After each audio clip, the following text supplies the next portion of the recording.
Oh, are we spilling the tea this week, Mickey? No, not at all. Oh, no. Maybe. Okay, sorry. Maybe. I don't know. Because it's Monday night. It's 8 o'clock. You know what time it is. It's time to start your week off right here on Play for Keeps the show on Nerd Initiative. This week, we are finally talking about the Horde because we are talking about the Princess of Power and the Princesses of Power and all the other amazing things you've known in the Masters of the Universe. Of course, besides Mickey.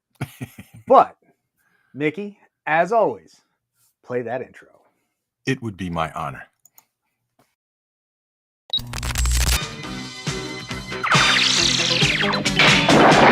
This is the story of one who will become leader of the Great Rebellion.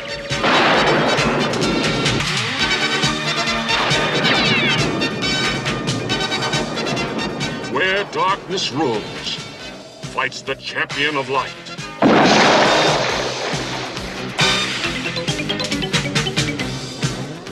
Where hope seems lost, there rides the Great Rebellion. She-Ra, Princess of Power.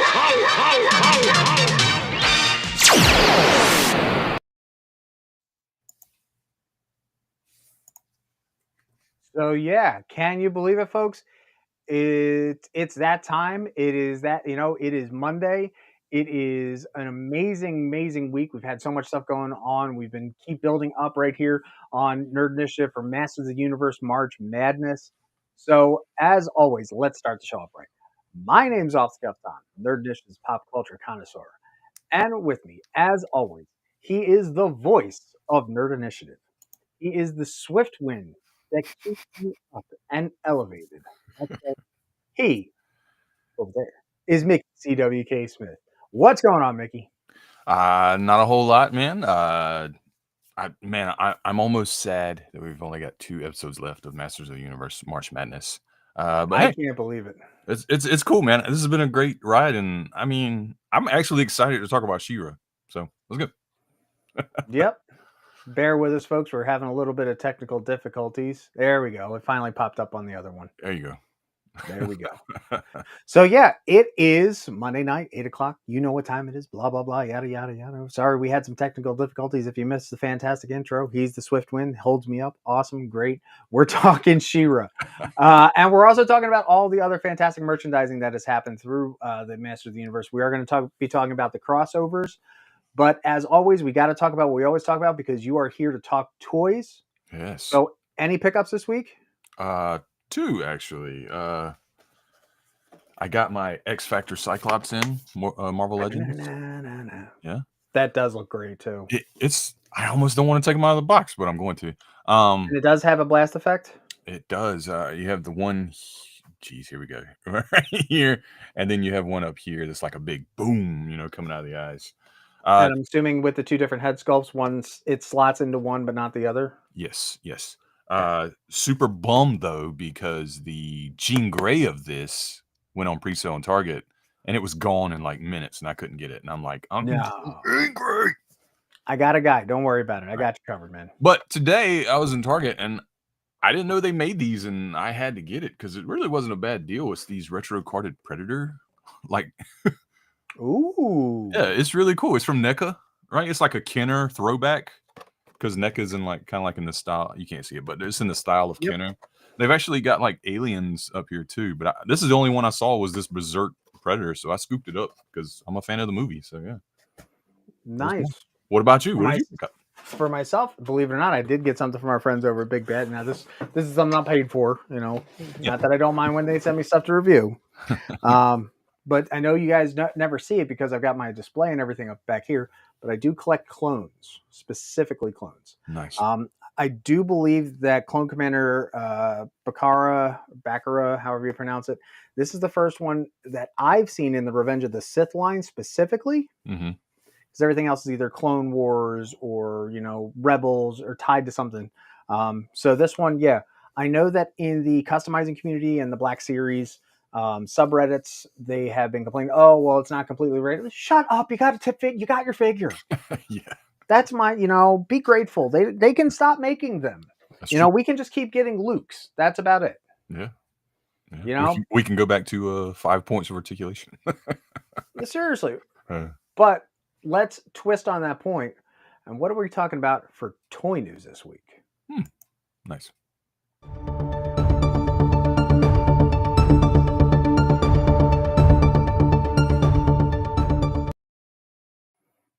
Now, I don't have much talking about this week because I found nothing relative to my wheelhouses. So I'm going to let this guy take it away. You'll see some things, pretty interesting, I think, anyway. I know date escapes me. I think it's the first week in April, maybe the second, the Target Haulathon, which they have like a huge, like bunch of exclusives drop.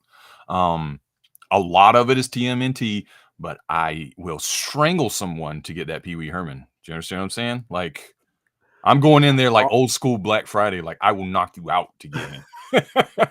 Is that your Cabbage Patch right there? Yeah. So yeah, I mean they've got that. They've got like a Halloween. There's a lot of NECA. It's obviously sponsored by NECA, but a lot of turtle stuff. Is that a comic accurate Eastman and Laird April O'Neil? It is, which is really cool. That's why I put it up here. I thought that was very interesting, right? And that's awesome. And an animated Shredder. You've got a lot of comic accurate figures, and half of them are like black and white variants, which I don't, whatever. I get it, but yeah, the ash can variant is, like I call them. They also got like a 4-pack of turtles that are kind of like dressed up like I don't know, like 30s or 40s New York ruffians. Like they got like what are they called, rider caps or what, cabbie cap? I forgot what they're called. But anyway, yeah. You mean unnecessary variants that you know how much I love? Yeah. And they've got a bunch of stuff from like the animated show that was kind of like, I don't know, rare. We didn't really see toys of them back in the day or something like that. Yeah, I get it, but look at that Count Von Count. I was now, going to say, is he going to be flocked or is he just going to be straight plastic? And that's just nitpicking kind of stuff. I'm pretty sure it'll just be plastic, more than likely. But that looks great, and we saw a lot of those figures at New York, Toy Fair this year. Yeah. So to finally start to see the rollout is amazing. So yeah, be on the lookout if any of this stuff strikes your fancy, especially TMNT fans, because that's what the majority of it is. Haulathon coming up in a couple weeks. Yeah, so moving on. Ready to feel old? Toy Story 30th anniversary this year, coming up in July. Yeah, thanks.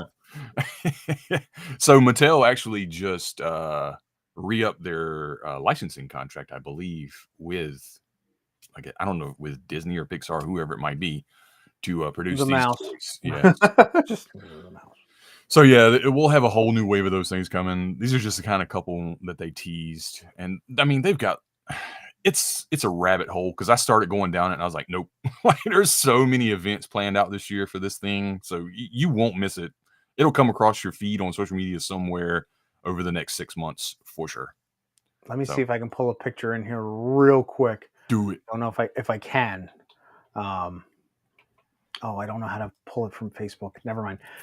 Funny enough, since you got Woody and Jesse there, when my wife and I we went on our honeymoon, we went to Disney for Halloween, and we dressed up as Buzz and Woody, or Buzz and Jesse, or nice. Woody and Jesse. Woody and Jesse. You could be any of those you want to be.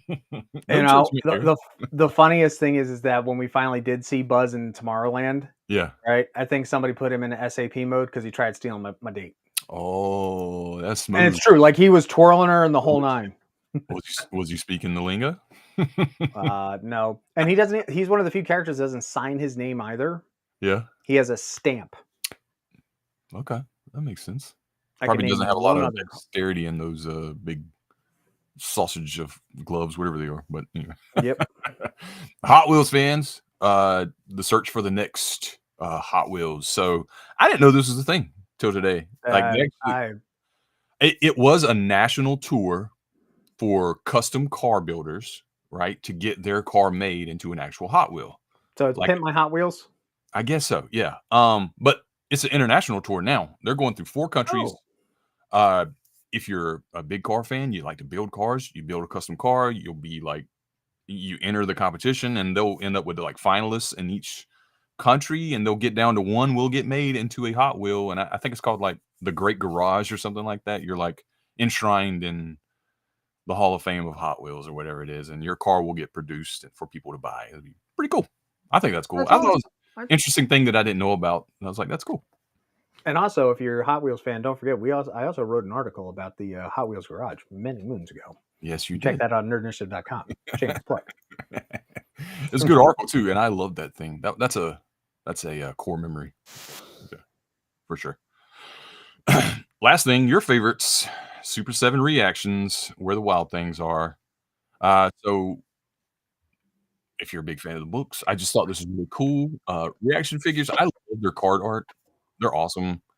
They're just a little too pricey in my opinion, but very cool. And if you collect maybe things from children's books or just this movie, Exactly.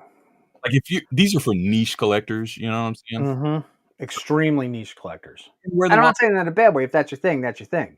Yeah, and Where the Wild Things Are has a cult following. You know, like you can hardly bring it up to most people and they'll know what you're talking about. Like, oh yeah, I read that book when I was a kid, or I love that movie when they made the movie. So yeah, that's just a few small things. It was a really slow news week as far as toys go, but that's the gist of it, really. Mm-hmm. That's it. That's it. Okay, thanks everybody. Have a great night. We'll see you next week. This was good. Short and sweet. We're talking about more stuff. Hold on. Actually, let me bring it up while before we get into the She-Ra slides. All right. If this is your first time with us, I just want you to know right now this is Masters of the Universe March Madness on Nerd Initiative. Yes. We are going through. We started with the 80s, went right into the 2002. I'm sorry. New Adventures, Snake Men, then 2002, and the movie. Now we are getting into She-Ra and some crossovers, and the Horde, which we kept putting off, but we're gonna talk about it tonight. Also, we got a little something going on. If you watch the show, however, live, watch it. You know, you can watch last week's episode on YouTube right now, and the week before that, and the week before that. Go in there, watch the episodes. You can see the slides where we're going to have a huge giveaway at the end of this thing. There's always a oops slide. Orko likes to work his little magic, make some mistakes, and we always get a slide in there that's either ridiculous or he made a mistake and got the wrong image or something like that. But look for that oops, make a list of them, and at the end of this thing, after the last show next week, you submit that list to us, and you will be entered for a chance to win this prize pack with 2 trade paperbacks, the 40th anniversary Masters of the Universe, and a little something special from me, mystery collectible there at the bottom. And Tom put it up in the corner there. We're also doing March Madness brackets. We've got our heroes already. So we've got He-Man from Masters of the Universe, the 82 Filmation. We got Man-at-Arms from Masters of the Universe Revelation on Netflix. We got Teela from the 2002 He-Man and the Masters of the Universe. And we got Orko from Masters of the Universe. Probably should be Revolution, but we're just going to say Revelation because it's the same universe. That's okay. Today, I posted the Villains bracket where we got the 2002 Skeletor as a winner. The original 82 Beastman. Wow. Evil Lyn or Good Lyn from Master Universe Revelation. And we're going to be talking about this guy tonight, Hordak from the original series, which I guess that should technically be She-Ra, but you know, I don't know what's going on. Technically. We'll talk about that too. You know, I got to say, what one I want to win out of the villains. It's a very slim chance. Yeah. So I'm depending. Yeah. I'm reaching out here to everybody. All right. You've had to watch the episodes. You'll know who I'm rooting for the villains. I don't blame you if you go with somebody else, but I know where my vote's going. And you can go across all of our social medias, all of our platforms, and make sure you're voting. So you can get multiple votes in. One on Facebook, one on Instagram, one on, the Tic Tacs, whatever. Like go across them all, the Sky Blues, the face tweets, and the X's and whatever. Yeah. And you can vote. Darn kids, and get off my lawn. You can vote in the chat here, right? Or in the comments on this YouTube video if you're watching it later. I'm going to count them all. The homework, not me. I'm counting everything. You could find me and see him in the street and let me know. I'll be like, all right, I got you. But that's all the like cool stuff we got going on this month for Masters of the Universe March Madness. And yeah, we're gonna keep on rolling. We got this week and next week, so keep your eyes peeled. And next week is a big one. We've already talked about it. I think we've had it on one of our, hype videos that we have a special guest coming. We might talk about it tonight, or we might just finally post up about it on Friday. But you got to make it all the way to the end of the show to watch it, catch on to it. That's right. That's true. That's true.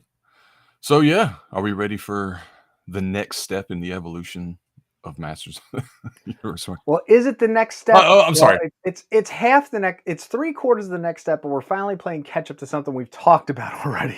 There we go.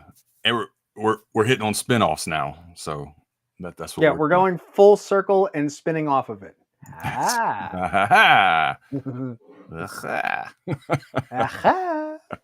Chocolate makes it help go down easier.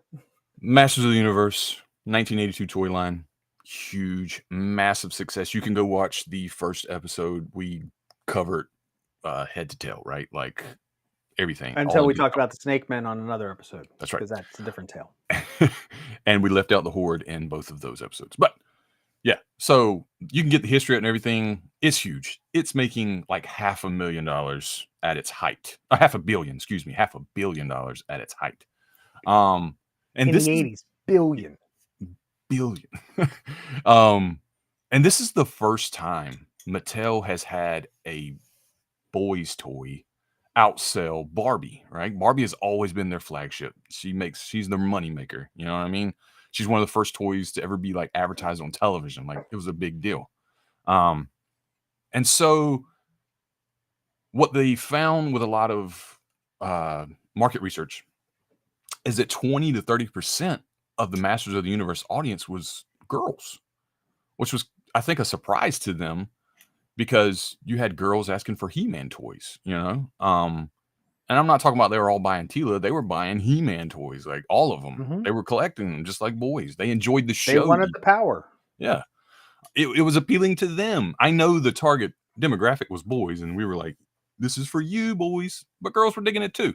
So between Mattel kind of wanted to cash in on that was the idea. And I think now this was in an episode of The Toys That Made Us. They kind of made it sound like the girls team was kind of jealous. I don't know if that's true. That's probably not true because it's just back and forth. But they were kind of like, we want to make something as good as that. But whatever. So they got a lot of those girls, a lot of those women on that team involved, though, to kind of put something together to cash in on their girl audience, this newly formed girl audience. And that's where we got She-Ra, Princess of Power, right? They took a lot of the elements from how they merchandised Barbie with like accessories and pink, lots of girl colors, softer colors. And then they combined it with the 5 or 5.5 inch action figures. And honestly, it just looked like Tila with a Barbie head to me. When you really look at it, Tila's body with like a smaller Barbie head on top. She had brushable hair. And of course, they had to put a comb in there, like everything. But at the same time, the He-Man technique was, hey, we all go to the same gym, so it wasn't broke, so don't try and fix it. Yeah, absolutely. And also they changed. So in He-Man, you had those hip joints that were like elastic, right? Mm-hmm. With She-Ra, they just went with like the front and back. It's very simple, right? But they did keep that punching action where you turn her to the side and she slings back, which was pretty cool. I'm glad they left that in. That was pretty cool. But yeah, there was a few differences between the toy and the cartoon in design, such as her tiara. The toy kind of had like this wide shaped tiara that went around her head, and you could flip it upside down. And it would be like a mask where she becomes She-Ra. In the cartoon, we know it wasn't like that. She just transformed. Yeah, I mean, no. But this is her introduction, The Secret of the Sword, right? Do you remember this movie at all? Did you? I was 4. So sure, I remember it. I don't remember ever watching it at all. I might have. I remember watching I She-Ra remember the watching it show. on TV. I Yeah, I remember remember it watching the show. broken up as the show. In theaters, no, dude. I was like 3 or 4 at Well, the time when this came out. I didn't know if you'd ever seen like a VHS of it or something like that later. But Oh, yeah, absolutely. I I remember don't seeing remember yes. it, is what I'm saying. I only remember the show. I don't remember the movie. No, I can very much remember the show. But Mhm. yeah, this was the first time we ever got He-Man released in theaters, and it was on the heels of a woman. Burn. That's hilarious. But But this is where we got the whole idea and the origin of, Adam's twin sister, Adora, that was, stolen at birth. by Hordek. Mhm. Now, if I remember correctly, though, in this, it was 2 separate dimensions. It wasn't 2 separate planets. Maybe. I don't remember. I know Etheria and Eternia, but I could see that being like different dimensions as opposed to, because it was just a portal. They didn't really say where he went. They just said you're going to Etheria. Mm-hmm. Well, I don't know anything. They just told him to walk. I think the sorceress just told him to go through the portal and find someone to take the sword of, what was that one called? What was hers called? It Sort of wasn't protection. protection, not power, but protection. Yeah, thank you. So yeah, He-Man travels to Etheria, and there's a resistance battling the Horde. This is where I think She-Ra is cooler than He-Man, because she's actually on the losing team. Like, He's a bad guy. well, yeah, but I mean, like, the resistance is getting their butt handed to them by the Horde. The Horde rule that planet, as opposed to Eternia being ruled by He-Man and King Randor and Skeletor trying to rise up. It's kind of the opposite. The resistance is trying to rise up. The good guys are down. They're trying to get up. So I like that different dynamic. That was something really cool that they introduced in there. But yes, you find out Adora is one of his generals or captains. I'm not sure. She even captures He-Man and like tortures him. Mhm. And yes, just to double check, Etheria was it was linked. It's a sister planet to Eternia, linked by portals. Okay. They didn't necessarily say if it was a different dimension or what, but yeah. I could see that it is this is our canon. It'll be an alternative time string where instead of becoming Eternia, it became Etheria. Works for me. Yeah. You heard it first. That's right. Right here on Play for Keeps on Nerd Nation Network. But yeah, so Adora is a bad guy. And I don't remember Captain Adora. I don't remember how the spell got broken, because she basically had a spell on her making her evil. I mean, she didn't remember anything about her past, that she was stolen from her mother and her father and her twin brother. But at some point, she comes to figure it out. She gets the sword of protection and becomes She-Ra, and they fight back against the evil Horde, and they win. Yeah, happy go lucky, happy ending in the 80s. On to the next. But that became the first 5 episodes of the TV show. Correct. Yeah, they split it up and put it on. That's probably where I watched it more likely, because I don't remember watching a whole movie of it. But yeah, that's pretty cool, man. So the show ran for 93 episodes over 2 seasons. So that's already past the syndication point. So that's why a lot of people still remember it, because once it hit that, perfect 65, it could keep playing on other channels. Reruns. Yep. 6 of the original He-Man actors did come over to start voicing new characters. But at the same time, because there were still several crossovers, just to keep the show going, make sure that He-Man pops up every once in a while, Yeah. a lot of the actors came back and also reprised their roles. So like Man-at-Arms and so on. Plus, they were also some of those original characters and actors from the other shows. So they were just switching out, like,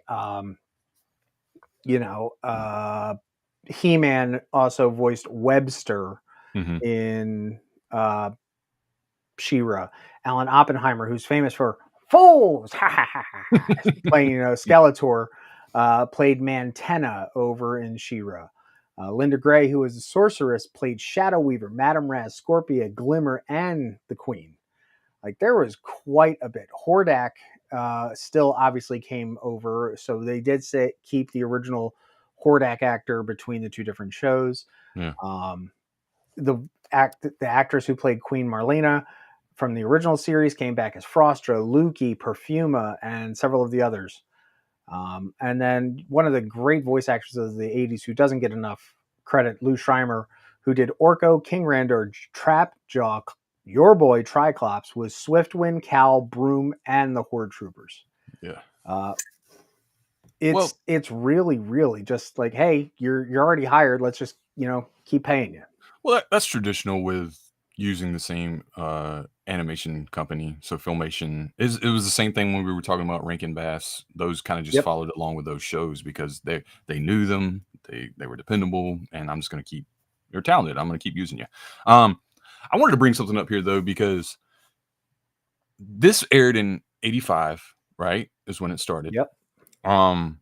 Which is about the time I was getting into He-Man. So for me, a lot of this stuff, like the Horde, were like some of my first toys when it came to Masters of the Universe. And did somebody say the Horde? Because we've been dragging it for a few weeks now. But yeah, so like Montana was one of my first, outside of He-Man and Skeletor, was one of my first action figures, and Tongue Lasher, and Hordak too. I love Montana. I'll talk about it earlier with Tongue Lasher, making the tongue go in and out, in and out, in and out. I would do the same thing with Montana. Eyes out, eyes in, eyes out, eyes in. But yeah, these were some of my first Masters. These were my introduction into Masters of the Universe. And I didn't even know that they were on She-Ra because I was just watching reruns of He-Man. So like, and these come in Masters of the Universe packaging, so I didn't know. But where is it going? Oh yeah, so I did start watching She-Ra, but I never knew that's kind of where I got in. Honestly, was with She-Ra, not really He-Man. I just thought that was interesting, the way that worked. So I guess it worked because they probably did that on purpose to try to get more viewers that were coming up that missed the original series. They were like, we'll grab some more and scoop some more of them boys up here in this She-Ra. And for me, I think, just not understanding that it was two completely separate shows. It was just, oh, okay, cool. It's we're doing a She-Ra episode or we're doing a He-Man episode. I never put two and two together that they were two completely separate entities. It was just all He-Man. Yeah, same here.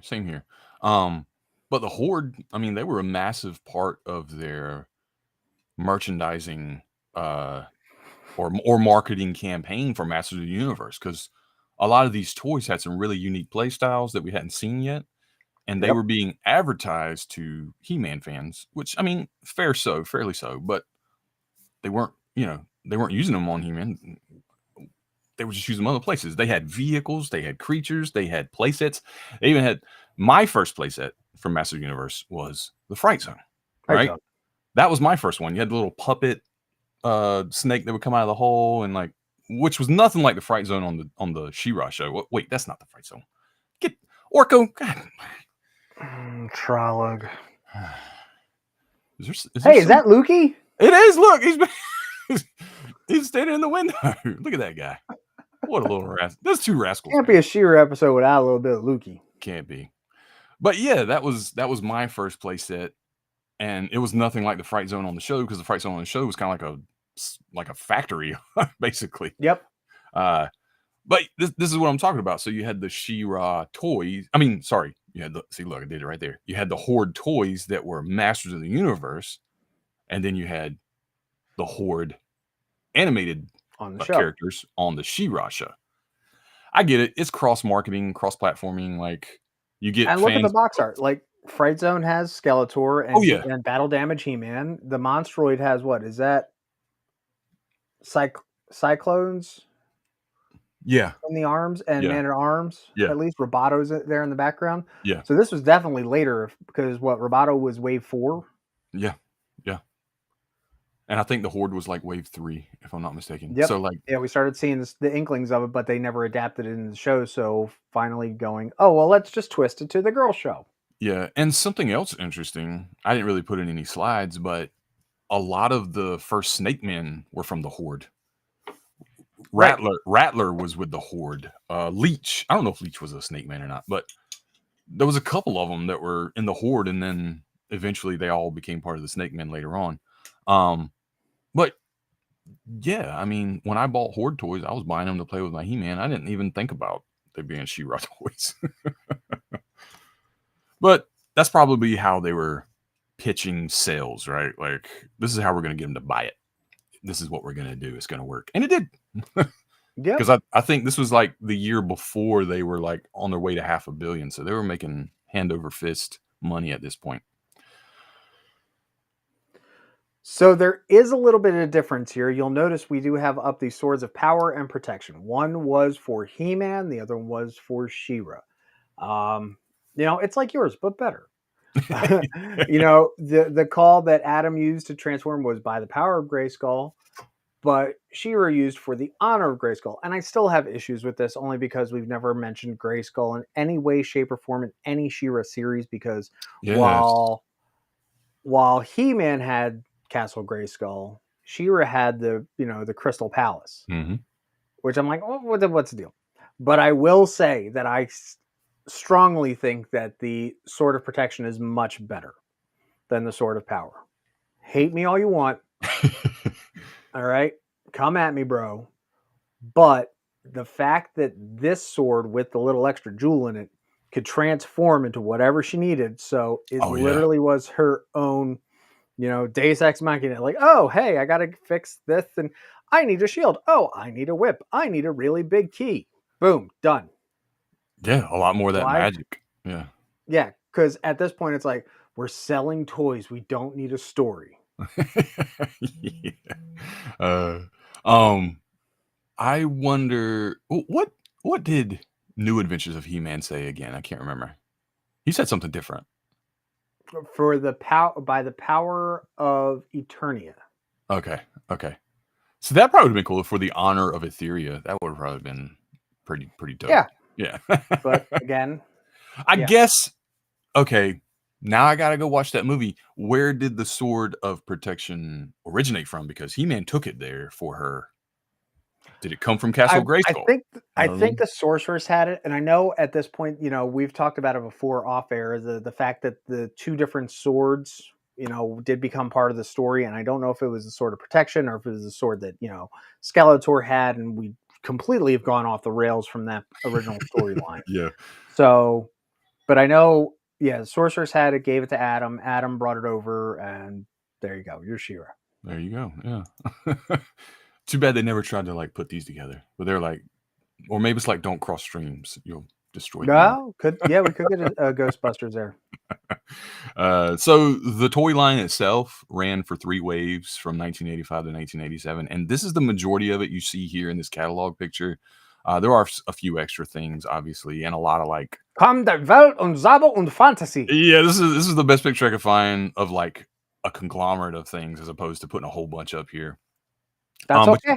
You had all the princesses of power. You had Bo. You had their steeds or Pegasuses, and one of the coolest creatures, Claudine, the lion that Castro rode.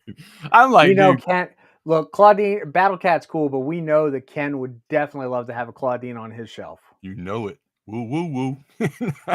And it's the same exact mold, only a different head sculpt. Yeah, I think that one was like is it Panthera? And she was Panther. Flocked, excuse me. Flocked. Yep. Yeah. But yeah, it's still the same mold. And she had a little like curly hair you could comb. Oh man, I tell you what. Well, of course, it's a girl's line. You need to put the brush in. You gotta comb some hair in the girls' toys, right? I'm sorry. Like I appreciate the fact you have the original picture and the fact that we have this headdress thing. Like Mattel should have known just not to do it. It didn't work for Tila. Yeah. Why do it for this one? It just looks so silly. I don't know. And I'm glad they didn't do that in the show, right? But that's what I was talking about earlier. You just had this like face thing, and then you would take it off, turn it upside down, and it would be a mask because there's 2 little eye holes at the top.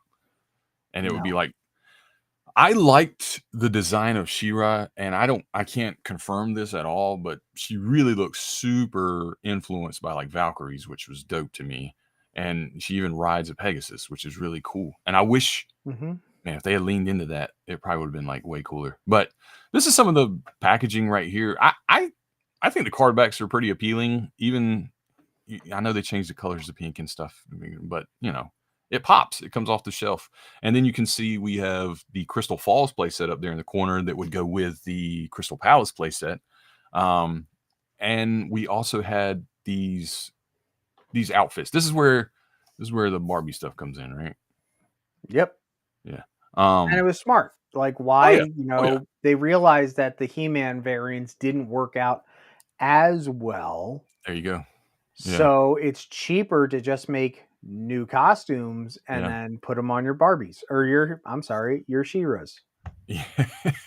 I think this is something the He-Man developers should have learned from. They, instead of selling a whole new figure with just a different like chest plate or armor and a couple of weapons, I mean, just put them in a package like this and sell them. Now, I'll argue this fact with you. Okay.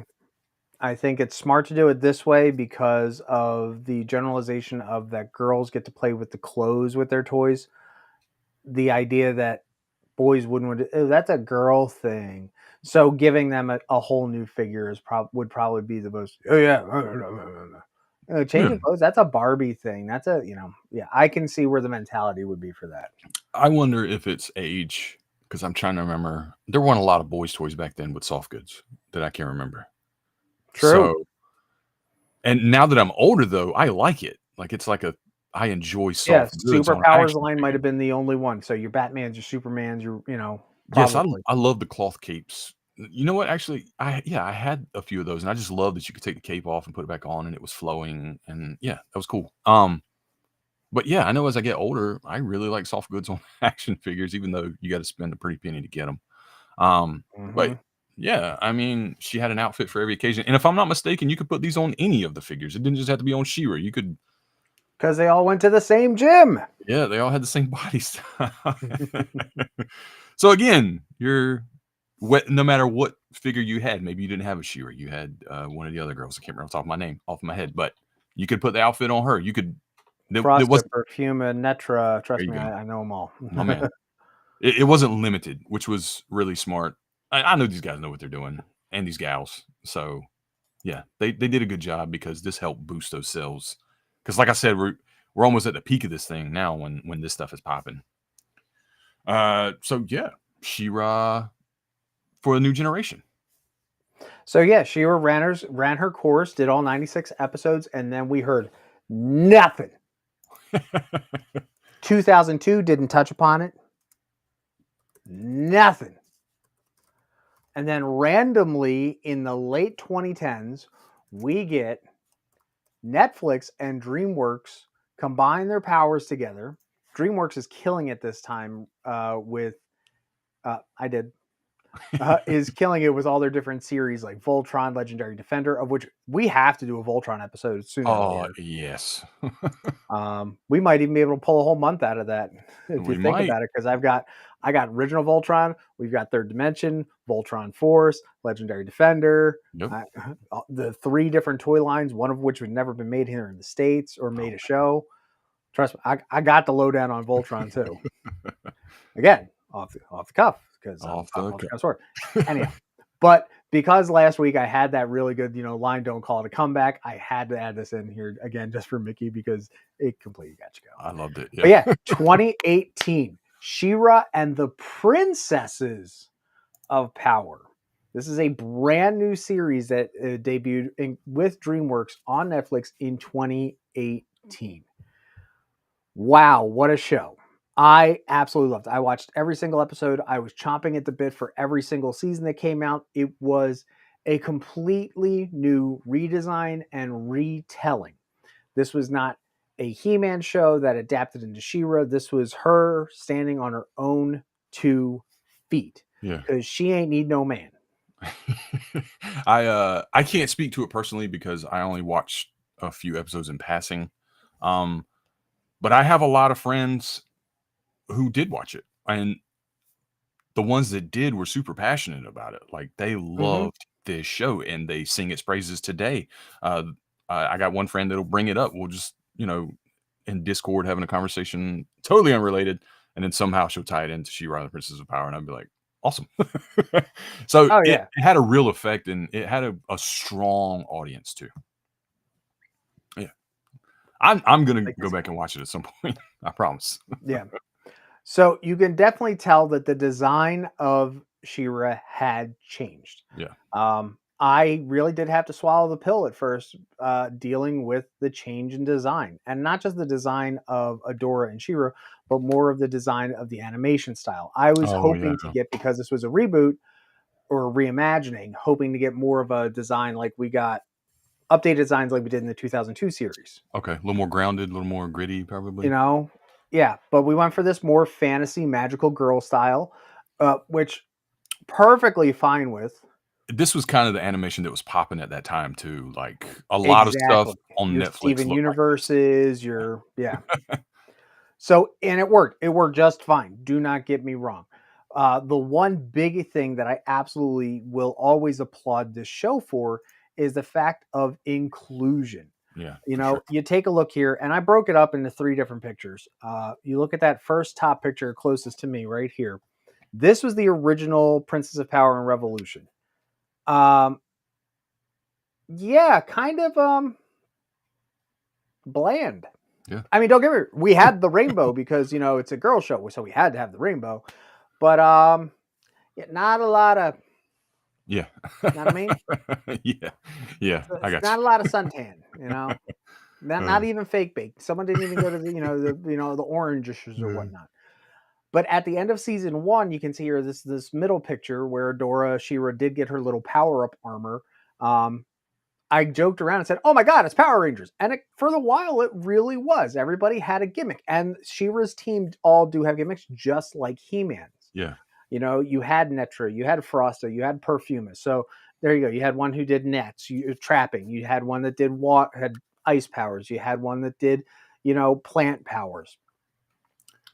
It So worked. But by the time we got to the last season, now look, yeah. like the amount, I'm going to say it, the amount of white people was like nothing. Yeah. Yeah. And we can also confirm the fact that it was said in an interview that Catra was supposed to be Latino representation as well, Okay. specifically. So not knowing much about the show, but just looking at the pictures I've seen, did they make Cal one of the princesses? It kind of looks like, Cal is not in this series. because one of the girls kind of has the things, right, that kind of look like Cal's ears, and I was wondering if they kind of switched it up and made that a girl instead of a creature. But okay, Nope. not in the show. There was no Cal in this series. They say Lukey was in there. I can't find him, and I'm not going to go down that rabbit hole on the internet and try and find Lukey. But the one thing I did not like about the series, and we're only going to touch on this real quick, is that where Mattel succeeded in the 80s by making action figures, Mhm. they failed with this series by making dolls. Okay. And this is entirely my opinion, folks. Okay. Yeah. But you can take a look here. They were very much in like the Bratz kind of style. They were going for the female demographic, because let's be honest, these figures are definitely doll size. They are not going to work with boys action figures. There wasn't a lot of stuff really made for the series. And, this was the best thing I could find to really share and use as an example. So sorry, Mattel, you screwed up on this one.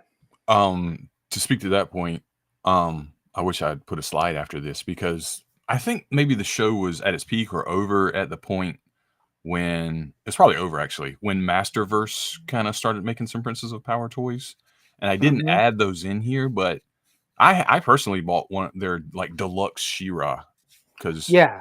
and their deluxe Hordak that were Princess of Power logoed on the package. They look phenomenal. I'm really mad at myself because I wanted to take them out of my box that I have in my garage for the show, and I forgot. But they were great. Now those were more old school Collectible figures. Yeah. She-Ra designed in that like Masterverse world that we got from Revolution.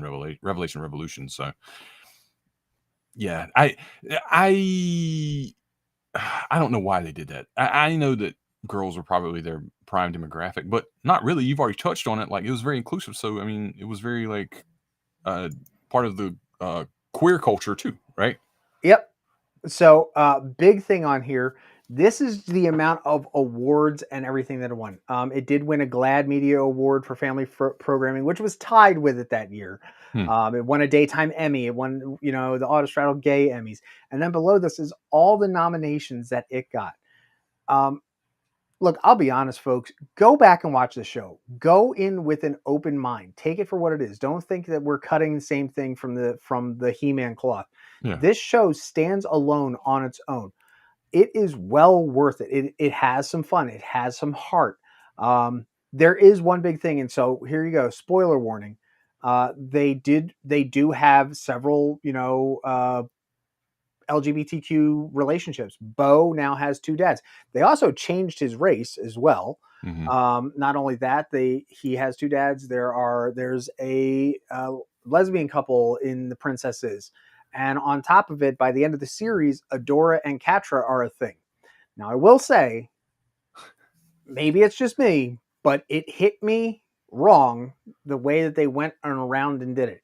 It Yeah. kind of got to me like when you were watching Korra, Avatar Korra, and then all of a sudden you're at the last episode and saying, "Hey, Asami, you want to go to the spirit world with me? I love you too." What? And I'm not saying that you can't have those relationships in those shows, but everything that led up to it, you could have shown having such a great relationship between Adora and Catra and how they went back and forth, being friends and enemies and frenemies, and hey, I'm going to save you, and this, that, and the other thing. But you didn't have to go to the point of, hey, we're a couple. Yeah, I see that. There's a way to have a great relationship with somebody and love somebody in that sense, and not have to go to the couple aspect. By the way, I love you, Christine. You know what I'm talking about. Yes, I just gave a shout out to one of my best friends in the whole wide world on the episode, and what are you going to do about it? Mm-hmm. Nothing wrong with that. But like I said, cutting from the same cloth, you take a look here on the bottom there, She-Ra, Original Princess's Power, yes, is linked to the OG He-Man. But Netflix's, nope. Which is perfectly fair because every He-Man iteration after that one never introduced She-Ra, right? Like never in New Adventures, never in 2002, was she? Not in 2002, but we might talk about something about that. Okay, that's fine. So I mean, they were leaving her out. She was like, "Yeah, I don't need you guys either." Yeah, oh my God, could you imagine what a She-Ra in New Adventures would have been walking around like? I don't want to.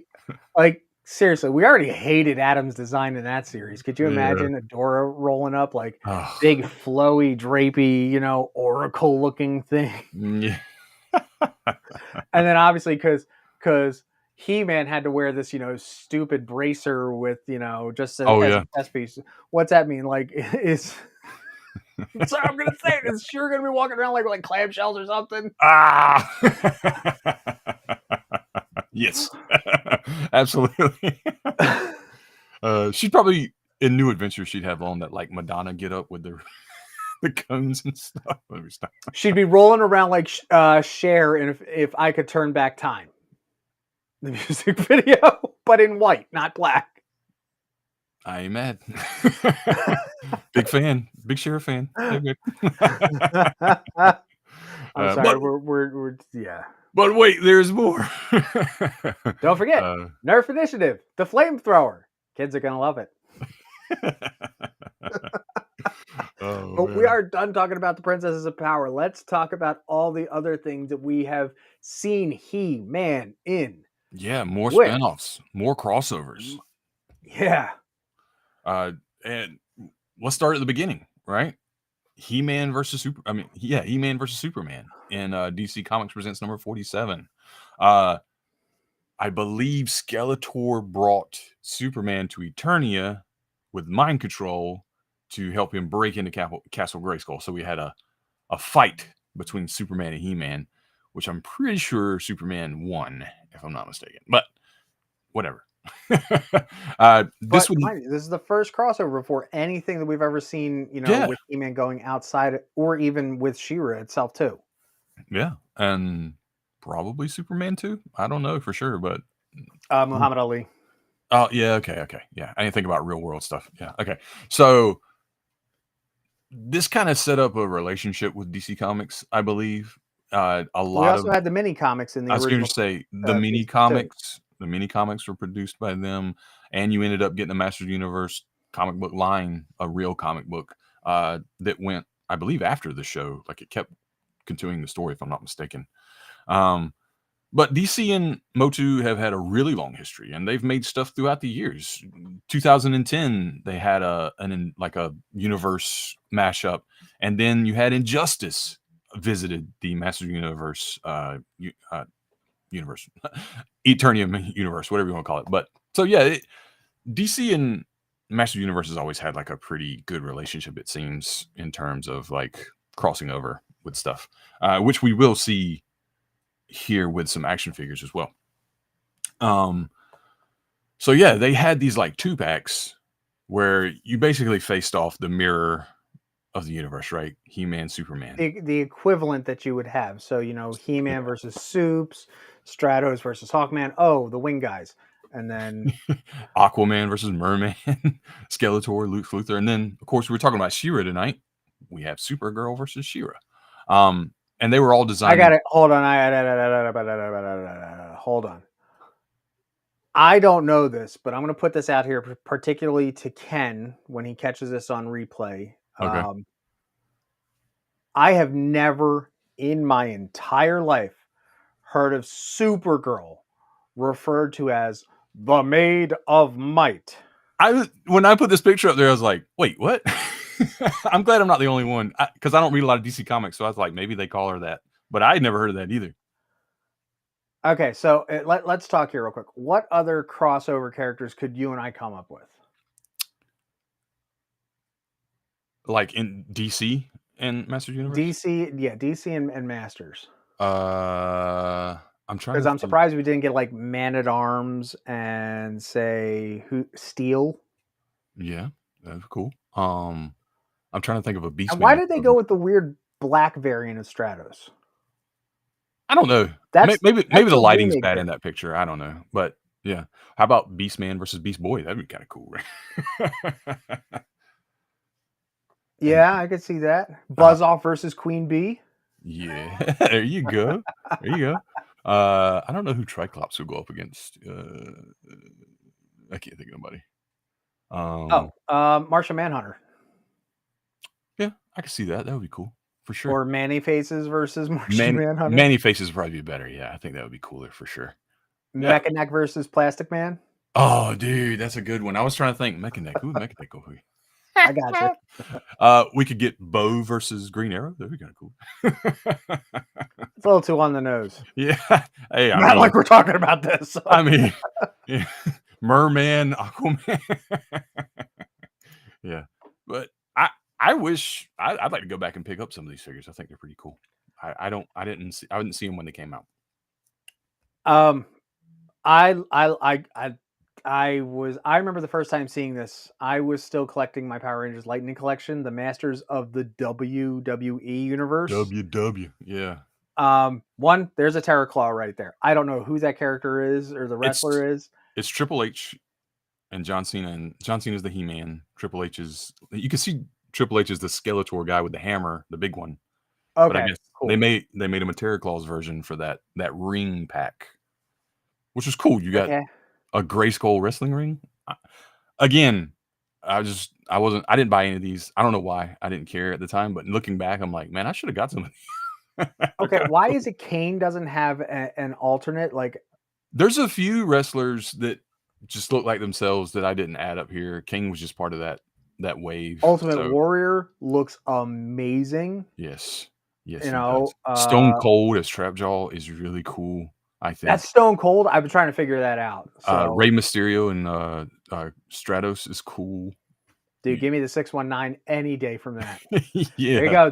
There's my wrestling knowledge mashup right there. All right. I guess Undertaker's supposed to be Scareglow, maybe. I'm assuming. Probably that makes sense. Yeah. Ram Man and Goldberg. There's more than what I have here. These were just couldn't fit so many on the I know that Ultimate Warrior makes you just want to go. I know. I remember seeing these in Walmart too, and just walking past them like, oh, that's cool. And you look back, and you're like, maybe I should have grabbed a couple of these. Yeah, I wonder how much they are on eBay now. Not probably. I can't. Well, WWE stuff usually holds value or increases in value, just in general. Right. Maybe, yeah. And Master of the Universe too. Sometimes you never know. What did I have up there next? Oh, so these are like oddball things that I found. The Stranger Things I figures. forgot. I have a MotU thing in my house. 2 seconds. I'm gonna jump off real quick. You talk. That's fine. Yeah. So I have actually those Stranger Things 2-packs. Bought them at Target, like dirt cheap on clearance. Very cool. Warmers. They look really good. And then you had Fall Guys and Stumble Guys, which Stumble Guys I think is the mobile version of Fall Guys, if I'm not mistaken. They had crossovers. I don't remember the Garbage Pail Kids with the Disasters of the Universe. Those were stickers. That's adorable. They did have some cards, but I think there was only like 4 cards in a special pack. They had a whole bunch of stickers though that you could get. Yes, there was so many. I wanted to put them all up here. I was like, they're so funny and cute. But and then you had this little Skeletor V Friends. I'd never heard of that. It's related to Gary V, but I didn't know he had that. So that's pretty cool. I love that Skeletor. Like when you go look at it, how many accessories it comes with. He puts up like the peace sign. They can do like the heart that touch hands, which is really cool. So there's pretty neat things there. But yeah, He-Man's been everywhere, man. So I was fortunate enough to go with our friends from here from Nerd Initiative, of course, the GEO Michael and Lauren from Hops Geek News. We were cordially invited to the Thrill Joy event, the announcement of Thrill Joy during New York Comic Con, of which we were given. Now, mind you, I saw people wait in line 2 to 3 hours for these figures. Now, Thrill Joy is a company that is from the original, one of the founders of Funko, who's went off and done his own thing. And we got these. So cool. I'm jealous. In our swags. And this is a chase. You can see with the little... The pink. Yeah, and that is an actual like wax mark on there too. Really? I have not taken mine out of the box. Don't. I know I have a little tiny bit of box damage from bringing it home. Yeah. But well worth it. This will stay in here. And this inside is actually supposed to be like a TV. It has the year it was in, show came out. So thank you again. Big thank you to Thrill Joy. We'd love to work with you guys in the future. Yes. So yeah, hit us up. That's sick, man. I remember seeing and it's heavy. It's stout. Like I don't know what the hell's else in this box because I ain't touching it. But we got their little figures. We've got their mascot figures. So they like have Freddy Funko over one side. They got this little Yeti dude. Yeah. I remember seeing those when I was kind of doing like pre-coverage, just looking at everything like Funkos, and then I saw those Thrill Joys, and I was like, I love that. They're in the TVs. They're like black and silver packaging, looks real sleek, and I saw the different like levels of chase where you had like out of 5,000, out of 1,000, out of 250, and I was like, dude, that is sick, and I'm super jealous you had that. And the thing is that like they did their chases in like 1 of 10, 1 of 24, 1 of 48. Like they had a nice increasing number. So there were large things of chases, but then there were like extremely fine ones. Like there's a gold chase variant of this, like 1 of 5. Oof, can you imagine? That's probably so people that I'm just looking on here on the eBay of how many of these chases going anywhere from 150 up. Yeah. So I don't know if there's a number on that of how many for the limited chase it was, but yeah. So I'm not trying to flaunt. I was just looking. You're good, man. Yeah. So now something a little more recent, right? We had the crossover between the Teenage Mutant Ninja Turtles and the Masters of the Universe, titled Turtles of Grayskull. And let's not forget, you can follow right here on Nerd Initiative for all your great comic book reviews, including Turtles of Grayskull, done by yours truly. Exactly. That's right. Yeah. So action figures, comics. I didn't buy all because that's a lot of money, but I made sure to pick up the TMNT side of this for sure. Right? Agreed. Turtles, April O'Neil, Casey, Shredder. I didn't really care much about He-Man or Skeletor or Hordak or Ram Man or any of them. I do wish I got that mutated He-Man though, the more I look at it. But the one I'm missing out of this picture is that Trapjaw, and I'm beating myself up over it because he's actually part of a Build-A-Figure in this line, which is Metal Robo, which is Metalhead and Metal Roboto. Bato. So Metal it's Bato. I'm sorry. Bato and Metal. Yeah. So that's the packaging. You see Michelangelo there with the He-Man hair, which is one of my. I love it. It's so cool. And then Slash and Faker, Slacker. That's what it was. That's why I couldn't put it together. Slacker. Slacker, if you take off his orange chest, he has the little like robotic, whatever it is, chest plate. I don't know. God, I couldn't remember what it was. What I couldn't put two and together, because that's what they've done so smart about this line, is that any turtles that they've put into the into the He-Man lore, they've used designs that we know. So like if we go back here, you look at Donatello, that's Man at Arms. You know, you look at too many. Sorry, you do it. You look at, there's another version of Raph out there that is very close to Ram Man.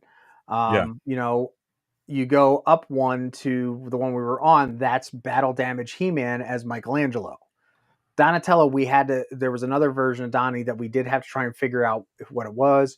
And then also Samurai He-Man became Leonardo, which made complete sense, but that was like way down in the lines. So I'm a big fan, and if I had the shelf space, I would. Yeah. But now knowing that there's this Build-A-Fig, which I gotta say also is great, simply for the fact that we've seen Build-A-Figs, you know, especially in your Marvel Legends lines, like you got to buy 6 figures. This one you only have to buy 4. Yeah. So, kudos to you, Mattel. And they're all the like deluxe figures that you have to get too. Like, so they're larger ones. Slacker. I think the Crane one you had to buy. The Trap Jaw that comes with like a couple Mousers, and I want to say Leatherhead was the other one, which I just don't have that daggone Trap Jaw. I'm mad at myself right now. I will tell you, the storyline that they're doing right now in the comics is absolutely wonderful. I highly recommend you go and pick this up, or if you want to wait, get the trade when it comes out, because I can see this coming out as a trade. It will, definitely will, and I would recommend it as well. You would think like that's silly, but not. It's a lot of fun. You got to get in on it. The only downside that I have to this is that they've released so many figures, and as slow as they're putting out the books right now. Oh yeah. Am I getting this figure in here? Am I not getting this figure? Give me a reason, you know. But I'll still stick with it. Don't get me wrong. And it is cool. There's a few turtle variants. I think that's about the only thing that really have variants of. But I think it moves well with the story. There's reasons why. It's not just like, here's Michelangelo with different armor or something like that, you know, or Raphael with a robot leg or whatever it is. We want to make sure that we don't go as far as they did with He-Man and make so many variants. You're now just diluting the line. Right. They're a lot of fun, and they follow. Like, I actually pre-ordered 2 today. The Snake Super Shredder, which is beautiful. I showed that in Toy News a few episodes back. And then the King Hiss Shredder. Well, kind of. He's got a snake body, but there's a foot soldier that has the King Hiss mechanic from the OG Origins, where you don't take them apart. You add the pieces. Like I said, I would want, like, you can add on he's got 2 snake arms and a big snake head, and I was like, that's pretty cool, man. So that makes more sense, considering the fact that, like, if you look at foot soldiers, they have the skinnier arms and elements, so that, you know, versus what a King Hiss figure would be. So, right. So, because trust me, by the time we're done this whole thing, sorry, Battle Cat. Yeah, sorry. But more Did you recently, see me slip this one in. No, I didn't. I did not. Yeah, that's hilarious. Oh man. Okay. This is more recent. Hasn't come out yet. This is something that was shown off at Toy Fair this year. Thundercats and Masters of the Universe crossover. The crossover I've always wanted, and there has been there is a comic book series of it. What was it, 2018 or was it earlier than that? 2017 or 18, okay. right around then. So it has happened in story form, but now we're getting toys, which is really cool. And I think these are the ones they showed first, but then at Toy Fair they showed a lot more that look really cool. Yep. I'm really hoping they release a He-Man that Battle Cat can ride. That would be really cool. I don't think we're gonna get that. How about we get it, they've got to make sense. Now, I didn't read the comics, and if the comics are going to be related to these toys, I need to figure out why Battle Cat looks the way he does, why he's done in this Thundercat style. They got to make sense to me. You're taking one of my favorite Well, freaking characters and doing this to him.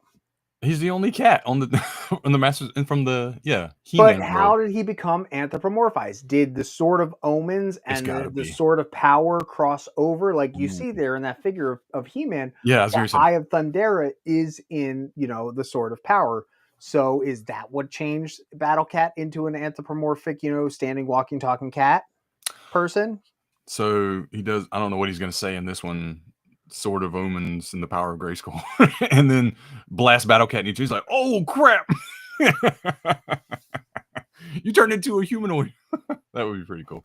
Yeah, it's like, for the honor of Third Earth, or, for the honor of Cat's Lair, or for the catnip of Grayskull. What the heck are they going to do? I don't know.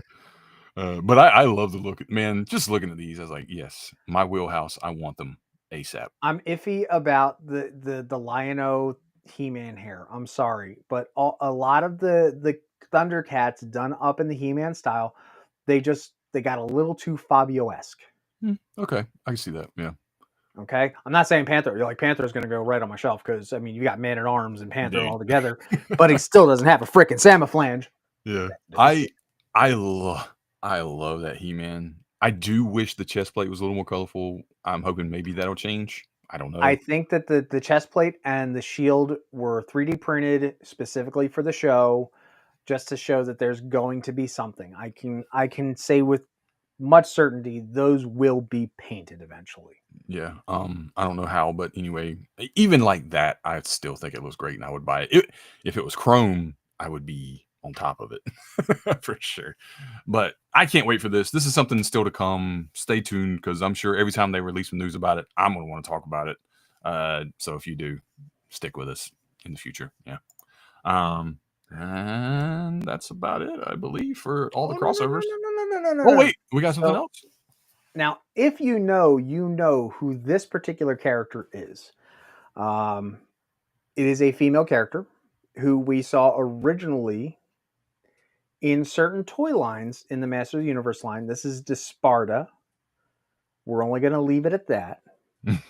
But we did happen to see this character in the after credits scene from Masters of the Universe Revolution. Mm-hmm. This is a Horde character. You'll notice that she is a she. Yeah. Voiced by the great Grey Delisle, who always plays some of the best villains. Yes. Of, Vicky. Vicky. She also might have been Fire, Lord Azula. Yes. But this is a big thing. And the reason we left this here at the end, talking about the She-Ra episode, is this character is heavily tied to the Masters of the Universe franchise. Particularly, we saw this particular version, which is the first time we've ever seen her animated in this version, in Masters of the Universe Revolution and Revelation, which we are going to be following next week. Now, ladies and gentlemen, we are only briefly going to glance on the toys from this whole line. Yeah. Okay. We have a very special surprise guest, not Lukey that's hiding down there in the corner. Dude, I hid him as much as I could. Yeah. Did you find the third one? I saw him. I can't remember which slide it was. I was looking at the slides earlier. I was like, oh, look, there he is again. He's with all the derpy variants. There we go. Yeah. But yeah, Masters of the Universe, Revolution, Revelation. We're going to have a very special guest on next week. I cannot wait to tell you. So I think Mickey and I are we in agreement? We're going to do the big reveal on Friday. Yes, for sure. Okay, so make sure you're following on all the socials. We're going to do our big reveal on Friday, talking about and announce who our big surprise guest is going to be, and we really want you here because we're just going to talk about our love of the show and how freaking perfect it is. Yeah, that's pretty good. I mean, is there anything really bad to say about the show? Not for me. I mean, I know it got slandered pretty hard, but I thought it was all unfair. So yeah. Oh, that's what you expect. Everybody's got an opinion and everybody's entitled to one. Yeah. We want to talk about them. as long as we can do it and still love each other at the end of the day. That's right. That's right. But yeah, I love these You shows, know? especially my boy Orko up there in the corner. He has one of the best moments in the whole thing to me. So Training. Oh, sorry. yeah. Believe it or not, the last episode of this series, even though the final season went by way too fast and they could have done Yeah, more episodes, yeah. that is my one little gripe. The last episode is a comfort episode for me. As That's much cool. as it's the highs, the lows, the crying, the whole nine, it is. If I'm having a rough day, I will put this on. I knew I was having a rough day before work one Saturday morning. 5 a.m. I woke up just to watch this episode in the dark with all my lights on, flashing and beaming, and just Nice. because I needed the power. Dude, it's beautiful. Mm-hmm. Caught me off guard, and I was like, I don't want to talk too much about it, but I was jumping out of my seat, like, yeah. And the best part about it is, like, I got to share this series with my wife, and you know, she was looking for like a She-Ra. Don't get me wrong, she liked He-Man for He-Man's sake. Yeah. But the way that they developed, we're gonna gush over this next week, ladies and gentlemen. We could probably do a whole 20 minutes just talking about everything we liked about the show and not even talk about the show. Yeah, exactly. If that makes sense. All right. Wow. Can you believe it? We're already done. Dude. Yeah. We ran over. We like to try and keep it an hour. You know. There was a lot to talk about with that many crossovers, and She-Ra's a whole thing. So it's the truth. It's this whole show. But yeah, you know, make sure first and foremost you are following along here with everything we're doing for Masters of the Universe March Madness. Mhm. You want to make sure that you're following on, you know, the Nerd Initiative YouTube. And, you know, we're still always looking. We just have a whole bunch of new folks here on the team, and we want you as well. That's right. So make sure that you join our team. We are looking for people. We want to make the content. We want to make the content with you. So sign up. Let us know what's going on. See if you're interested and join the home of pop culture positivity. Mhm. But before you do that, you got to make sure, because we're going to shout it out to the rooftops every single time, that you smack that subscribe button. And you always hit that bell for notifications. And then when you're done, you tap that thumbs up to let Michael, the GEO, know we're doing our job. And we're doing it right. How long are we going to hold this? Thank you. What do you guys got going on tomorrow night? Turn the page.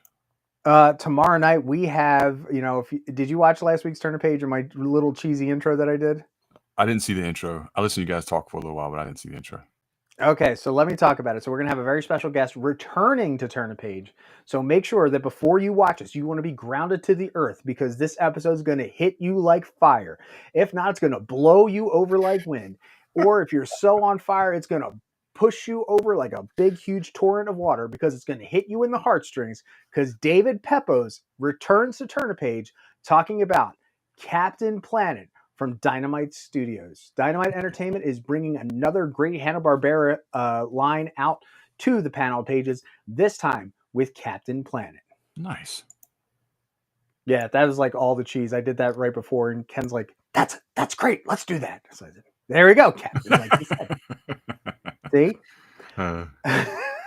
I think Ken's a little excited for tomorrow night. I know I am. I would be too. And not only, yes, the FOC is this coming Monday. So make sure to get in touch with your comic book shops. If you want Captain Planet in your pull list, the FOC is Monday. So get it.